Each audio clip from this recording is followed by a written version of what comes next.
Hello everyone, कैसे हैं आप सब। एक बार पुनः शिव कोचिंग क्लासेस पर स्वागत है। बच्चों, हमने केसो सिंपल पेपर का सेट ए और सेट बी रिवीजन कराया था और आज हम सेट सी देखेंगे, क्योंकि बहुत सारे बच्चों का डिमांड है कि सर सेट सी और सेट डी पूरा कंप्लीट कराइए। तो आप लोगों के लिए बच्चों लगातार वीडियोज आ रहे हैं और आते रहेंगे। बस चैनल पर पहली बार आए, चैनल को सब्सक्राइब कर लें और वीडियो को शेयर कर दें। चलिए शुरू करते हैं बच्चों फटाफट। सबसे पहला प्रश्न है, निम्नलिखित में से तकनीक शब्द नहीं है। तो बच्चों, जो विज्ञान संबंधित शब्द होते हैं और नई चीजों को परिभाषित करने के लिए जो शब्द होते हैं वो तकनीक शब्द होते हैं। तो इसमें जो अंगोछा है वो तकनीक शब्द नहीं है। राज्य विशेष के कामकाज के लिए राजभाषा का प्रयोग करते हैं, जिसमें जीवन की किसी एक घटना का वर्णन हो, खंड काव्य होता है। बाजार कब जाना चाहिए? जब मन खाली ना हो तब हमें बाजार जाना चाहिए। दूध कहो अब दूध कहो, तुलसीदास ने लिखा है। शिरीष के फूल को संस्कृत साहित्य का अत्यंत कोमल माना जाता है ना बच्चों। रिक्त स्थान, लुट्टन के माता पिता उसे 9 वर्ष की उम्र में अनाथ छोड़कर चले गए थे। बाजार दर्शन पाठ में ग्राहक की चर्चा की गई है। किसकी बच्चों? ग्राहक की चर्चा की गई है। इसके बाद आगे देखते हैं, साहित्य में प्रमुखता एक व्यक्ति को क्या मिलती है बच्चों? तो साहित्य में एक व्यक्ति को है ना जीवनी मिलती है। क्या जीवनी? सहृदय कहदय में अस्थायी भाव को बच्चों हम अस्थायी जो भाव होता है तो संचरण करके चला जाता है, इसलिए संचारी भाव कहते हैं। किस सवैया के प्रत्येक चरण में 7 सगड़ और 2 गुरु होते हैं? तो ये मत्तक यंत्र सवैया है बच्चों, जिसमें 7 सगड़ और 2 गुरु होते हैं। वीर रस का स्थायी भाव उत्साह होता है। क्या होता है बच्चों? उत्साह होता है। ठीक है, आगे चलते हैं बच्चों। सत्य असत्य बताना है। इंटरनेट पर पढ़ने, सुनने और देखने तीनों की सुविधाएं होती है। बिल्कुल सही है, इंटरनेट में हम सब कुछ कर सकते हैं। रेडियो के पीछे लौटकर सुनने की सुविधा है, ये गलत है बच्चों। रेडियो के पीछे हम लौटकर नहीं सुन सकते। समाचार के इंट्रो लीड को हिंदी में मुखौटा कहते हैं या मुखड़ा कहते हैं, ये बात आपका सत्य है बच्चों। रेडियो नाटक में पात्रों की पहचान संवाद के माध्यम से होती है, ये भी आपका बच्चों सत्य है। फीचर लेखन शैली उल्टा पिरामिड शैली है, ये आपका बच्चों फीचर जो है लेखन शैली उल्टा पिरामिड शैली है, इसमें असत्य दिया है। फीचर लेखन कैसा होता है बच्चों? तो ये मुझे थोड़ा सा डाउट लग रहा है, इसे आप लोग बताना, क्योंकि बच्चों यहाँ पे असत्य दिया है, जबकि फीचर इसी में ऐसा होता है कि किताब में ही गलत दे देता भाई। तो फीचर लेखन शैली देखो, आजकल जो सबसे ज्यादा है उल्टा पिरामिड शैली होता है, बस इसमें थोड़ा वर्णात्मक शैली का प्रयोग करते हैं। उल्टा पिरामिड शैली के साथ साथ वर्णात्मक शैली रहता है, ये चीज होना चाहिए। फिराक गोरखमुखी की रुबाई श्रृंगार रस पर आधारित है, तो भैया इसमें श्रृंगार रस नहीं रहता है। तो आगे चले बच्चों, कोई दिक्कत तो नहीं है। चलो, यशोधर बाबू का क्या होगा बच्चों? ये किशन दा पे जाएगा। आनंद यादव ये आपका प्रख्यात मराठी में जाएगा। फिर बच्चों किशन दा का यहाँ पे कुवारे पे जाएगा। यहाँ पर सौंदलगेकर मास्टर है ना, इसका हो जाएगा बच्चों मराठी अध्यापक थे। मोहनजोदड़ो बच्चों, इसका हो जाएगा आपका हड़प्पा सभ्यता। रघुवीर सहाय है ना, कैमरे में बंद अपाहिज। पौ 12 होना, ठीक है बच्चों, खूब लाभ प्राप्त करना, ठीक है, इसका राइट आंसर हो जाएगा। चलिए कोई बात नहीं है, रिवीजन कर रहे हैं अपन। इस वाले प्रश्न को थोड़ा सा आप लोग भी देख लेना, क्योंकि अभी मैंने एक बुक से पढ़ाया था बच्चों, जो दिग्दर्शिका है उसमें देखा था मैंने। फीचर लेखन में भी हम उल्टा पिरामिड शैली का प्रयोग करते हैं, बस इसमें वर्णात्मक शैली होता है। क्या होता है? वर्णात्मक शैली होता है। ठीक है बच्चों, चलिए आगे देखते हैं। पहला प्रश्न है बच्चों, किसकी आवाज मृत गांव की संजीवनी शक्ति भरती है बच्चों? तो ढोलक की आवाज। किसकी? ढोलक की आवाज। ऊषा का जादू कब टूटता है बच्चों? सूर्योदय होने पर ऊषा का जादू टूटता है। रस का अक्षय पात्र किसे कहा गया बच्चों? कविता रूपी खेत को। माधुर्य गुण में किन रसों की प्रधानता होती है? श्रृंगार रस, शांत रस, करुण रस। विप्लव का वीर किसे कहा गया है? तो विप्लव का वीर बादल को कहा गया है। ऐसे लघु वाक्यांश जिनके प्रयोग से भाषा में सौंदर्य उत्पन्न होता है, वाक्यांश मुहावरा है बच्चों। क्या मुहावरा है? वाक्य रचना में सामान्यतः होने वाले एक अशुद्धि को लिखिए। तो जो लिंग संबंधी अशुद्धि होती है बच्चों, एक प्रकार का वाक्य संबंधी रचना का उदाहरण है। चलिए अब चलते हैं बच्चों क्वेश्चन आंसर पर। देखिए रिवीजन कर रहे हैं सुपर फास्ट, लिए टाइम हमको ज्यादा नहीं लेना है, एकदम सुपर फास्ट ही करना है। पहला प्रश्न बच्चों, क्वेश्चन नंबर 6। भाई अभी यहाँ पे क्वेश्चन आंसर पढ़ रहे हैं ना, अभी तो ऑब्जेक्टिव चल रहा था। चिड़िया चंचल क्यों हो रही बच्चों? बताओ, चिड़िया चंचल क्यों होंगी? ठीक है, देखो भाई, हम जब मार्केट जाते हैं और मार्केट से अपने घर आने के लिए सोचते हैं तो लगता है कितना जल्दी हम अपने घर पहुंच जाएं, और हमारे अंदर उत्सुकता आ जाती है। ऐसे ही बच्चों, दिन ढलने से पहले चिड़िया को अपने घोंसले पहुंचने की जल्दी होती है और वहां पर अपने बच्चे प्रतीक्षा कर रहे होंगे। इस कारण से चिड़िया चंचल हो रही हैं कि हम जल्दी से जल्दी घर पहुंचे। बच्चे जो है क्या है, मतलब हमारी चिंता कर रहे हैं। ठीक है, तो इस कारण से चिड़ियों के मन में चंचलता आ जाती है। ठीक है बच्चों, कोई दिक्कत? ठीक है, कोई दिक्कत बचिया बन जाएगा ना। आप लोग खुद अपने घर के चीज़ों से रिलेट करेंगे तो आपको याद रहेगा कि चिड़िया चंचल क्यों हो रही है, क्योंकि चिड़िया बच्चों के लिए भोजन लेने गई थी, है ना। शाम का वक्त हो रहा था, दिन ढल रहा था, है ना। अब घोंसले पर वापस जाना था, है ना, और जल्दी पहुंचना था। बच्चे उनके आशा में होंगे, उम्मीद पर होंगे, प्रतीक्षा कर रहे होंगे, इसलिए थोड़ा सा चिड़िया चंचल हो रही थी। कैमरे में बंद अपाहिज कविता के माध्यम से कवि क्या कहना चाहता है। देखो, कैमरे में बंद अपाहिज कविता में कवि सामाजिक उद्देश्यों के नाम पर अपाहिज की पीड़ा को जनता तक पहुंचाया है। उसने अपाहिज से जो बेहुदे प्रश्न पूछे गए वो अपाहिज की पीड़ा को बढ़ाने वाले संवेदनहीन है। उसमें करुणा नहीं क्रूरता है। संचालक अपाहिज की अपंगता बेचना चाहता है। वह एक रोचक कार्यक्रम बनाना चाहता है ताकि उसका कार्यक्रम जनता में लोकप्रिय हो सके। मतलब कैमरे में बंद अपाहिज कविता में कवि का कहना ये है कि जो आपके, है ना, जो न्यूज़ के संचालक होते हैं, जो समाचार के संचालक होते हैं, जो संवाददाता होते हैं, वो किस तरीके से व्यवहार करते हैं किसी भी, है ना, गरीब व्यक्ति के साथ, किसी भी, है ना, मतलब एक प्रकार से शरीर में जो विकलांगता होती है बच्चों, यानी हम निःशक्त शरीर वालों को बोलेंगे, जिनके पास शक्ति नहीं रहते, उन लोगों के साथ किस तरीके से उन्हें व्यवहार किया जाता है। और उनसे केवल और केवल इसलिए ऐसा व्यवहार किया जाता है ताकि कोई भी व्यक्ति यदि कुछ भी उससे इंटरव्यू लिया जाए, ऐसे प्रश्न पूछे जाए ताकि वो उससे भावुक हो जाए, वो रोने लग जाए, जिससे हमारी लोकप्रियता बढ़ जाए। मतलब यहाँ पर कैमरे में बंद अपाहिज में कवि का कहना है कि हम अपाहिज के माध्यम से हम अपाहिज की पीड़ा को जनता तक पहुंचाए हैं कि किस तरीके से अपाहिज से संवाददाताओं के माध्यम से बेहुदे, बिना काम के, बिना मतलब, बिना अर्थ के, संवेदनहीन जो क्वेश्चन उससे पूछे जाते हैं, जिससे उसके साथ बच्चों ये क्या है, क्रूरता जैसे व्यवहार है ना। मतलब अपाहिज के अपाहिजपन का वो बेचना चाहते हैं। वह एक अपने कार्यक्रम को रोचक बनाना चाहते हैं, जनता के सामने उसके रुद्र भाव को दिखाना चाहते हैं, उसकी करुणा, उसकी वेदना को दिखाना चाहते हैं। ऐसे क्वेश्चन इसलिए पूछा जाता है ताकि वो रोने लग जाए और उनकी लोकप्रियता बढ़ जाए। ठीक है, तो कवि क्या कहना चाहता है, मतलब इसका शाब्दिक अर्थ में यदि आपसे बोलूं बच्चों, तो अपाहिज की जो पीड़ा है उसको लोगों तक पहुंचाने के लिए काम किया है। कौन ने, है ना, हमारे कवि साहब ने, कि अपाहिज के साथ अपाहिजपन होने का किस तरीके से फायदा उठाया जाता है। चलो अगला देखो, छायावाद की परिभाषा। प्रकृति में चेतना का आरोप ही छायावाद है। यह एक विशेष प्रकार का भाव पद्धति है, जीवन के प्रति एक विशेष भाव दृष्टिकोण है। इसके भाई दो कवि के नाम और एक एक रचना याद होना चाहिए। दो कवि के नाम तो याद करना है, जैसे जयशंकर प्रसाद, महादेवी वर्मा। तो बच्चों, कामायनी लहर आंसू झरना, जयशंकर प्रसाद की रचनाएं कामायनी लहर आंसू झरना, कामायनी लहर आंसू झरना। और महादेवी वर्मा के बच्चों रश्मि निहार नीरजा, रश्मि निहार नीरजा। तो ये हम हमेशा रश्मि निहार नीरजा 3 कहते हैं, और कामायनी लहर आंसू झरना ये कामायनी जयशंकर प्रसाद जी की रचना है। ठीक है, तो प्रकृति में चेतना का आरोप छायावाद है। कई बार ऑब्जेक्टिव पूछा गया है, प्रकृति में चेतना का आरोप क्या है, छायावाद है, सत्य है, सत्य बिल्कुल सत्य है। चलिए अगला प्रश्न देखते हैं बच्चों, रहस्यवाद। रहस्यवाद में रहस्यपूर्ण संबंधों का वर्णन मिलता है बच्चों, और ईश्वर से मिलन की उत्कंठा रहती है। तो ये दो विशेषताएं हैं, इसमें अब आपको थोड़ा याद करना ही पड़ेगा। ये ऐसी चीज़ें बच्चों कि जैसे जो आपका मान लीजिए व्याकरण है ना, इनको थोड़ा सा आपको याद करने से, आपका कवित्त छंद है, इसमें 4 चरण होते हैं, प्रत्येक चरण में 31 वर्ण होते हैं, 16 और 15 पर यति होता है बच्चों, है ना। तो ये इसका उदाहरण आपको याद करना ही पड़ेगा। और रहस्यवाद की विशेषताओं में थोड़ा सा एक चीज़ तो है, मैं एक ऐसा वीडियो लाऊंगा जिसमें का मतलब छायावाद, प्रगतिवाद, प्रयोगवाद, रहस्यवाद, इन सबको एक कम्बिनेशन करके यदि कोई क्वेश्चन आए तो कैसे इनकी विशेषताएं लिखना है, तो उस पर वीडियो ला दूंगा यदि आप लोगों का डिमांड रहेगा बच्चों। ठीक है, कोई दिक्कत। चलो, कवित्त छंद की परिभाषा बच्चों, तो एक वर्णिक छंद होता है जिसमें 4 चरण होते हैं, और प्रत्येक वर्ण में लगभग समान मात्राएं 31 वर्ण होते हैं बच्चों।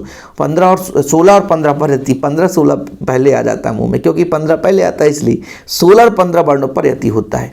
ये उदाहरण थोड़ा सा लंबा चौड़ा है, लेकिन ऊंचे घोर मंदिर के अंदर रहनवारी, ऊंचे घोर मंदिर के अंदर रहाती है। कंदमूल भोग करें, कंदमूल भोग करें, 3 बेर खाती वे 3 बेर खाती है।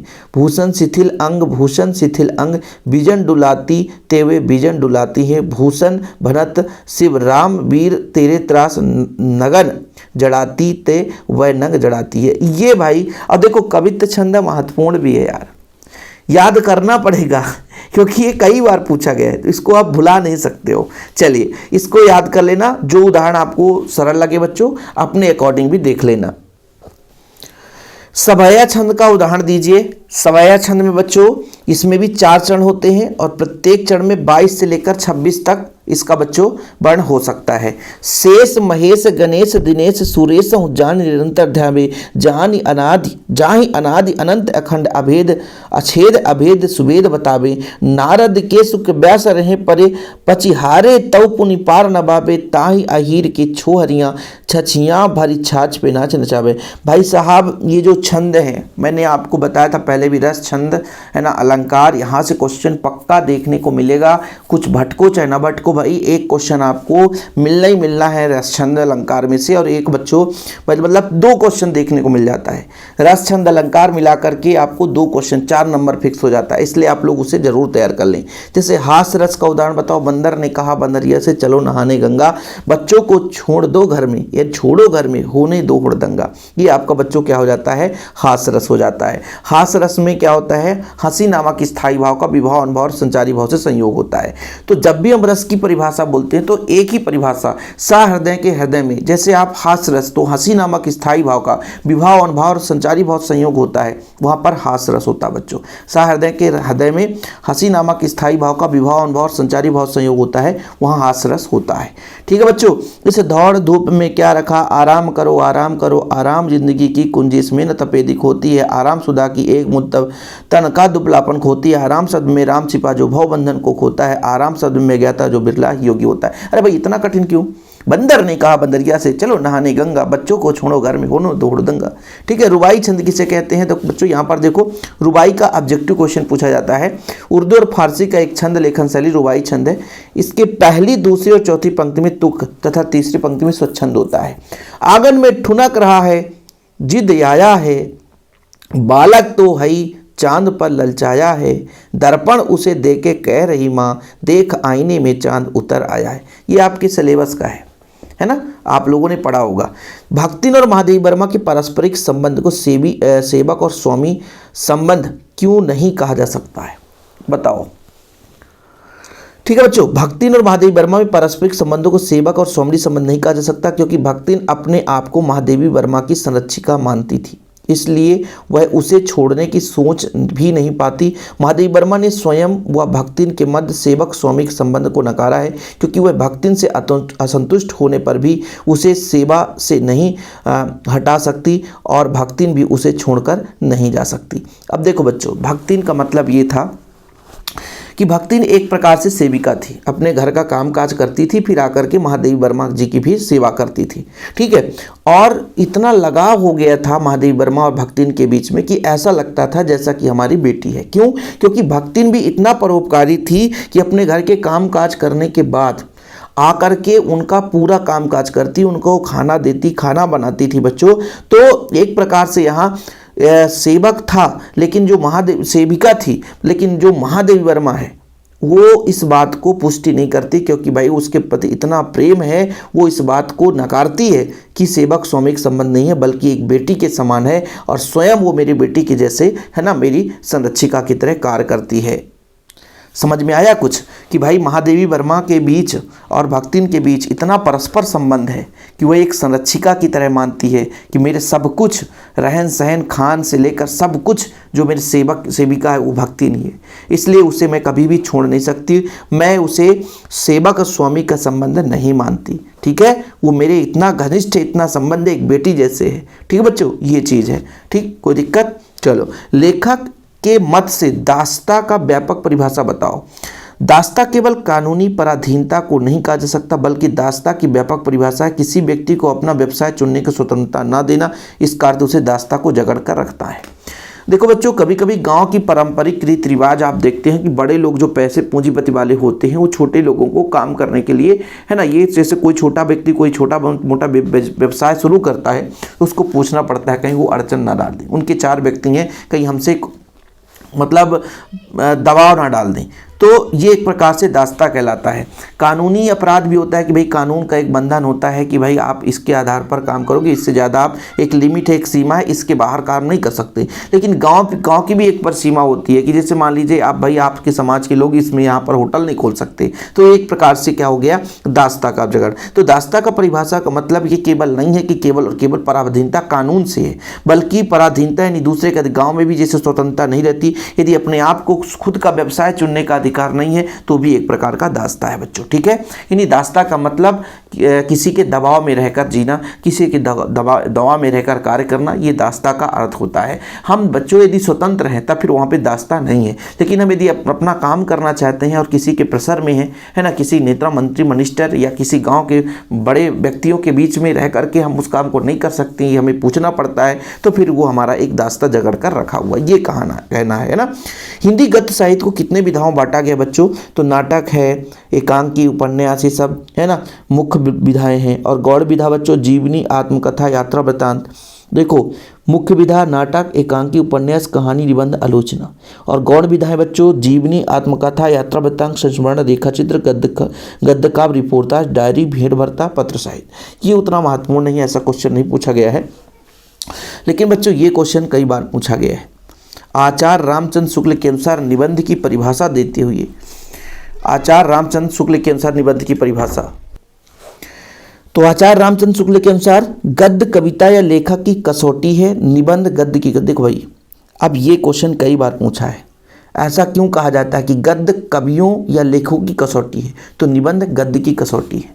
मतलब जो गद्य लिखा जाता है, जैसे आप जब कविता लिखते हो तो कविता लिखते समय यदि एक लाइन में भी आप सार युक्त वाक्य लिख दिया बच्चों, यानी कविता में आपने निहित कर दिया एक लाइन में भी, तो उसका महत्व बन जाता है। लेकिन गद्य में हर एक पंक्ति में सोच समझ कर लिखना पड़ता है, इसलिए कहा जाता है बच्चों कि गद्य कवियों के लेखक की कसौटी है ना, तो निबंध गद्य की कसौटी है। तो जब हम गद्य की बात करते हैं तो उसमें निबंध का लेखन है ना, निबंध में हर एक वाक्य में, हर एक है ना लाइन में बच्चों आपको एक सुचारू रूप से शब्द का प्रवाह, तारतम्यता बनी रहनी चाहिए, इसलिए गद्य की निबंध को गद्य की कसौटी माना जाता है। इसके प्रकार आप लोगों को याद करना हो तो भारतीय युग, द्विवेदी युग है ना, शुक्ल युग और शुक्लोत्तर युग, ये 4 भागों में बांटा गया था गद्य साहित्य के इतिहास को। भारतीय युग, द्विवेदी युग, शुक्ल युग और शुक्लोत्तर युग, इसे आप लोग तैयार कर लेना बच्चों।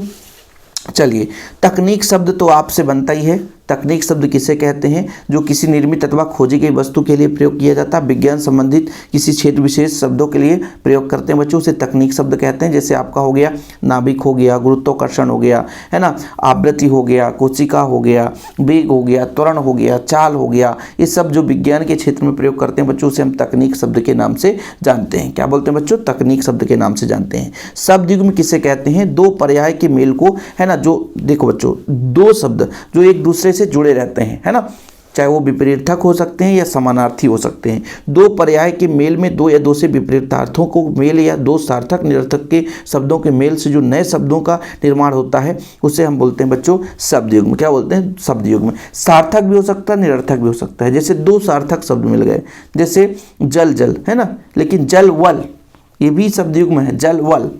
चाय चाय नहीं बोलते हैं ट्रेन में, चाय चाय चाय, तो ये शब्द युग्म हो गया। लेकिन चाय और वाय, हमको नहीं पीना चाय और वाय, तो निरर्थक शब्द युग्म हो गया। तो शब्द युग्म में दो या दो से विपरीतार्थक हो सकते हैं, सार्थक निरर्थक हो सकते हैं। इनके मेल से जो नया शब्द युग्म बनता है बच्चों, एक शब्द बनता है, उसे हम शब्द युग्म कहते हैं। यानी कुल मिलाकर शब्दों के युग्मक, शब्दों के जोड़ा, कि शब्दों का जोड़ा इस प्रकार से हो जाए, या तो विपरीतार्थक हो सकते हैं या तो निरर्थक सार्थक हो सकते हैं है ना। मतलब समान शब्दों का युग्म या तो विपरीत शब्दों का युग्म हो जाए तो आपका बच्चों शब्द युग्म कहलाता है।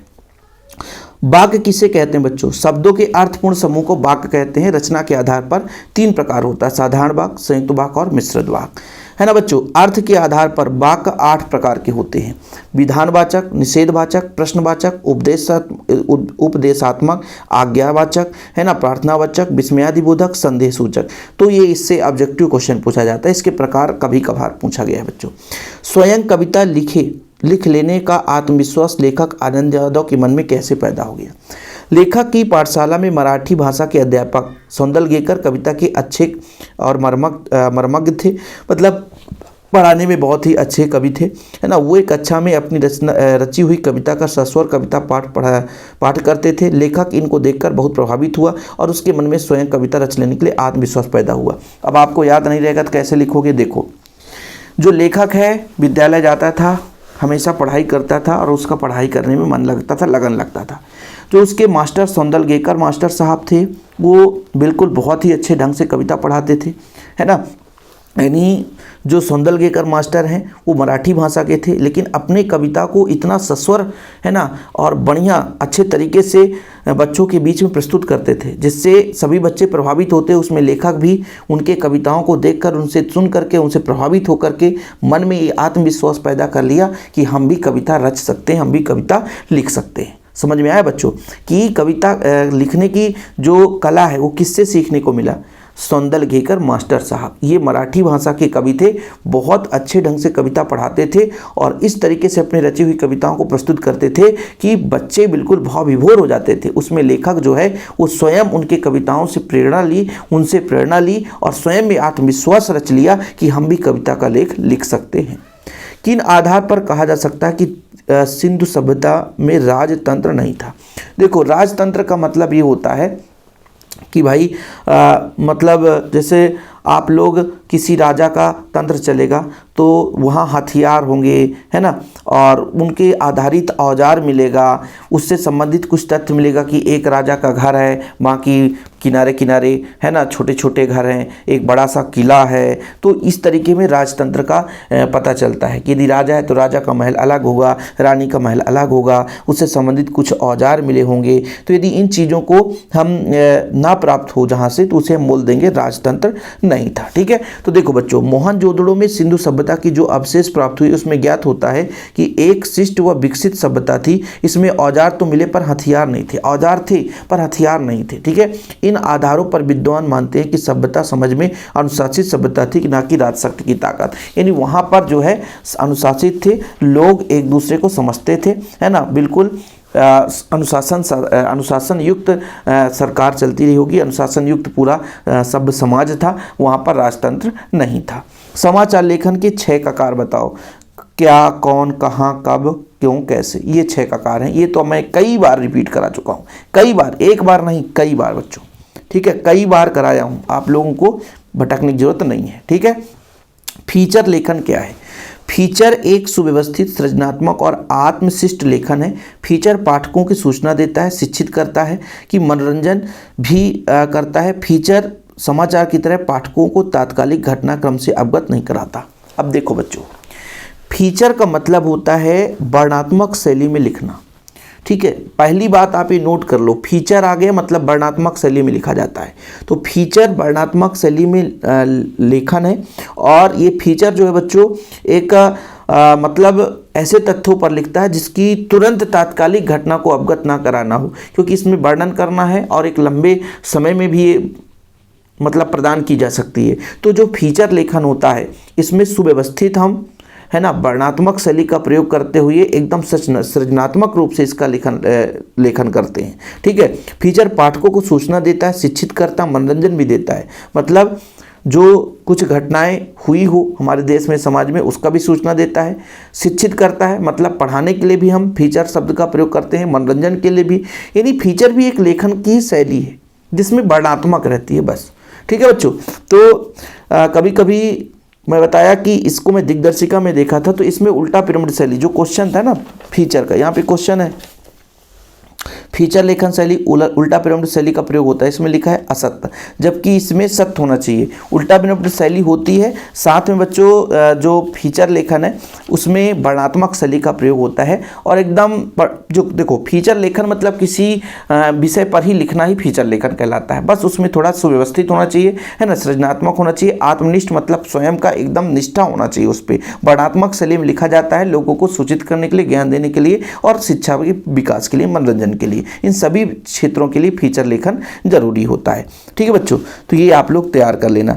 बाकी इधर आलोक धनबा का, भीमराव अंबेडकर जी का, यहाँ पर बच्चों आपके पास क्वेश्चन है ना, धर्मवीर भारती का और फणीश्वर नाथ रेणु का भी आप तैयार कर लेना।